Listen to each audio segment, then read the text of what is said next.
Como cada año a finales de gestión, la época de lluvias inicia en nuestra región, siendo uno de los principales problemas que atraviesa la ciudad lo pequeñas que son las bocatormentas. A esto el municipio inició con un plan de emergencia y limpieza de estas áreas en cada calle para poder prepararse para las lluvias que ya iniciaron. Estamos con cuadrillas todos los días haciendo limpiezas. Obviamente en la ciudad de Tarija hay cerca de 150 barrios.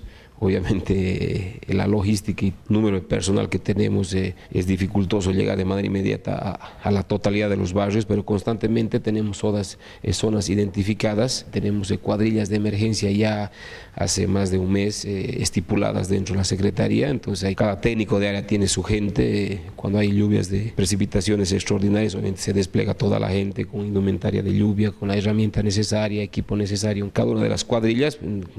Obviamente cubrimos todos los días de la semana con un grupo determinado de gente y con el grupo de obreros y personal que tenemos la Secretaría en horas de trabajo, ¿no? Para poder mejorar el desagüe del agua de lluvia, el municipio viene empleando los drenajes en zonas específicas de la ciudad, pero pese a estas mejoras, si hubiera una lluvia fuerte, el agua aún se mantendrá por algunos minutos en estas áreas. Estamos recién incorporando en algunas zonas críticas nuevos colectores pluviales en los barrios que son necesarios, y también tenemos problemas muchas veces en la zona central, porque ya algunos canales, algunos drenajes pluviales tal vez sean insuficientes para la cantidad muchas veces de agua que se precipita. Todo lo que llueve en la parte alta va a desembocar en las Avenidas de las Américas, entonces a veces tenemos muchos aportes así inmediatos de agua que dificultan digamos su evacuación.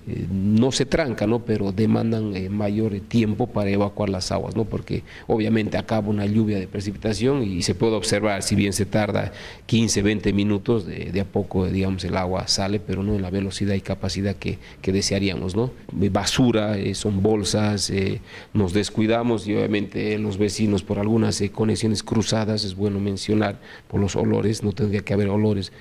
La época que no llueve, pero muchos vecinos, me imagino, tienen conexiones cruzadas, sistemas que incorporan pues aguas servidas. Otro problema es la mala planificación de barrios alejados que no respetan los caudales naturales de agua, y esto ocasiona problemas en zonas específicas, por lo que los vecinos deben tener sus recaudos necesarios. Hay zonas periféricas, llámese 2 de Mayo, 3 de Mayo, barrio Lourdes, barrio Andaluz, donde por el tema de cómo ha ido creciendo, digamos, algunos barrios de manera desordenada, no se han respetado los cauces naturales, entonces hay constantes quiebres de estos afluentes naturales, no se han respetado las secciones hidráulicas entonces muchas veces tenemos desbordes, inundaciones.